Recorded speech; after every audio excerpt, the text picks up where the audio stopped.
Hello and welcome back to another VegInspired video. Today we're gonna make one of my favorite snacks. It's a tasty bean dip with that Lone Star inspiration. And the recipe comes from the super easy plant-based cookbook. Get down, get down. The recipe comes from my super easy plant-based cookbook, and it's one of those recipes it's great if you're going to a party like a Super Bowl party or a playoff party, or if you're having guests over.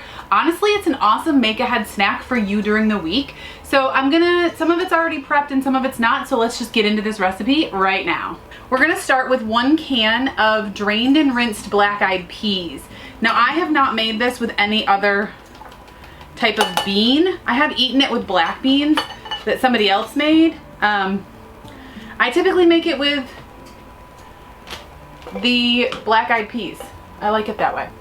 And then we're gonna add in 1/2 cup of frozen corn that I've thawed.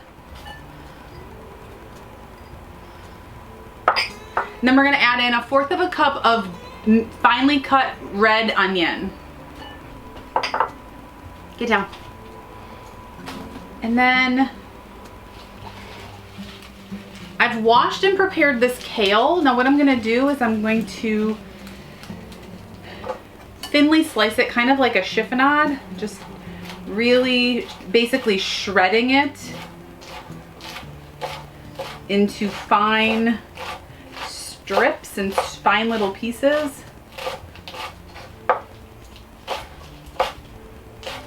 It's more to pack in that extra nutrient density of your greens than necessarily to give it a kale flavor. So I'm gonna really just finely chop it up.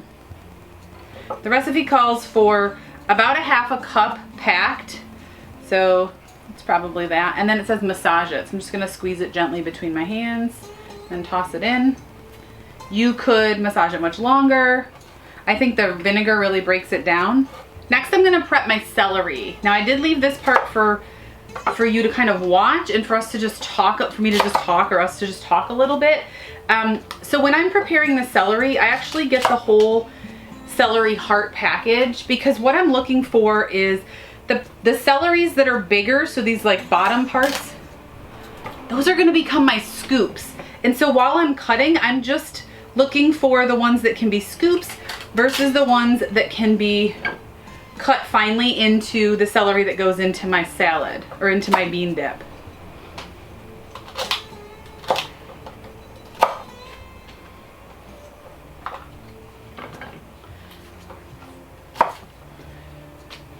Now, I always buy organic celery. I think it tastes better. I think it's less stringy, which is really fascinating. In fact, I was even sharing that with my mom, and she was like, wow, it really is less stringy. So, you know, I think it's just when you start to eat something and you start to notice the differences between organic and non-organic, it really is, you know, interesting to kind of look at that. And so we always buy organic celery.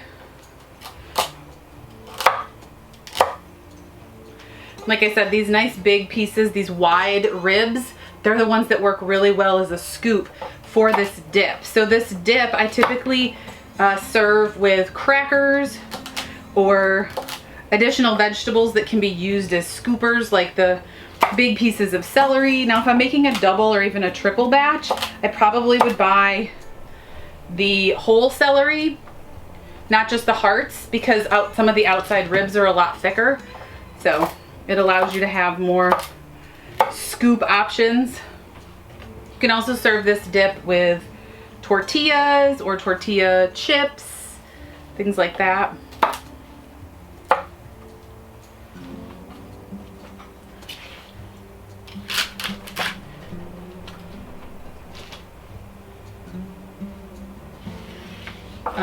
Bell pepper scoops, so taking those small mini bell peppers and cutting them in half and scooping out the seeds, those work really well as scoops as well.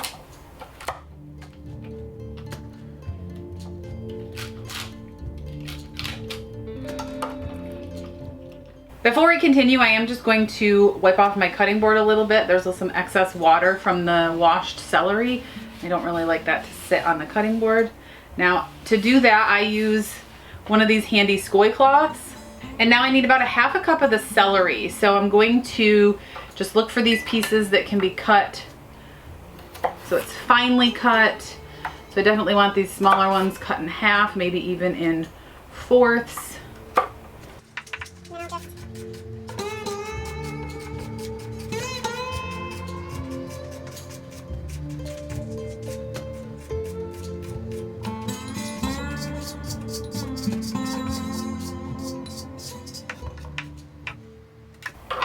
So that's about a half of a cup of finely chopped celery. Next, we're going to do roasted red peppers. Now, the recipe in the cookbook calls for a fresh pepper and pimentos. So what I went ahead and did is I just bought a whole jar of roasted red peppers, and I'm just going to finely cut the whole 12-ounce jar. If you don't love the roasted red pepper or the texture, you could do a fresh bell pepper, or if you don't have that, and some roasted red pepper or some pimentos. What I like about the pimento and the roasted red pepper, and I use them interchangeably, is just that like roasty flavor that kind of gives it that char. Sometimes for this recipe I'll use the fire roasted corn instead of the plain sweet corn, and it just gives it a different kind of element and fun flair to the recipe. So this again is about a 12-ounce jar of roasted red peppers.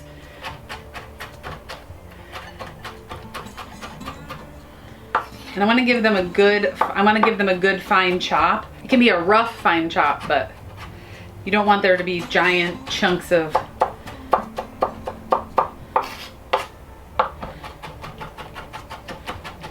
red pepper.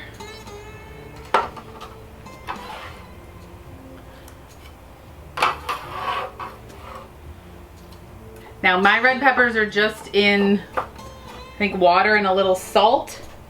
So always read the ingredients on these processed or canned or jarred ingredients, because some red peppers are sold in oil, and if you're making this to be an oil-free recipe, which the recipe is oil-free, you want to buy oil-free ingredients. And that's one of the big things that reading labels is one of the big, like, not a huge part of plant-based eating, but when you're trying to stay away from ultra-processed foods and salts and sugars and oil, you have to read the ingredients. I mean, it's just part of the nature of changing the way that you eat, because that stuff, eating that way and following that type of following that way of eating, that level of, awareness of what's in your food, it requires awareness of what's in your food. You can't take it for granted that something that says plant-based is actually vegan, right? We've had issues with that with some of our community members. They'll find something that says made with plants only to find out it has eggs in it or cheese. And so you always want to be reading the ingredients. Now, next we're going to put in about 3 tablespoons of seasoned rice vinegar. Now, I like seasoned rice vinegar for this because it's more mild. I really think it brings out the flavor of the vegetables, and like I said, it helps to soften that kale. And then we're also going to put in half a teaspoon of chili powder and half of a teaspoon of a salt-free spice blend. Now, in the cookbook, the Super Easy Plant-Based Cookbook, there is a recipe for our salt-free spice blend, but you can use any salt-free spice blend that you have on hand. If you don't have one that has nutritional yeast in it, you may want to add just a pinch of nutritional yeast. I find that it adds a nice buttery kind of, not cheesy, like we're not adding tablespoons of it, just a little pinch. It adds this nice buttery richness, and I really enjoy that. The last thing we're going to add is 1 garlic clove minced, or it's about a teaspoon of garlic, minced garlic.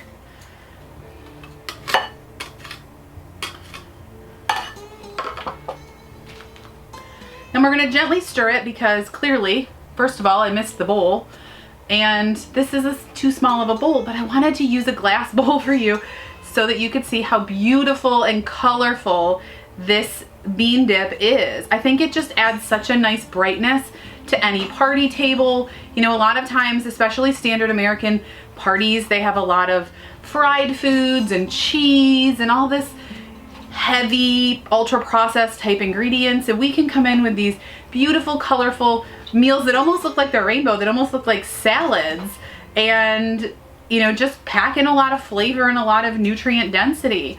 You guys, it's so pretty. Look at this.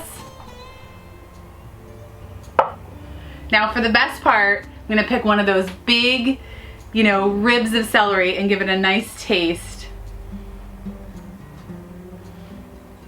Look at, so pretty. It's so good, it's so fresh, it's so flavorful. And personally, I just love the brightness of it. You know, there's no heavy oils, there's no heavy thickeners or anything like that. It's just simple beans, veggies, and some rice vinegar and some spices. So I hope you love this video. Let me know if you're gonna make this and take it to your next party, next picnic, or if you're just gonna make it for your own snacks for the week. And I will see you in our next video. Bye.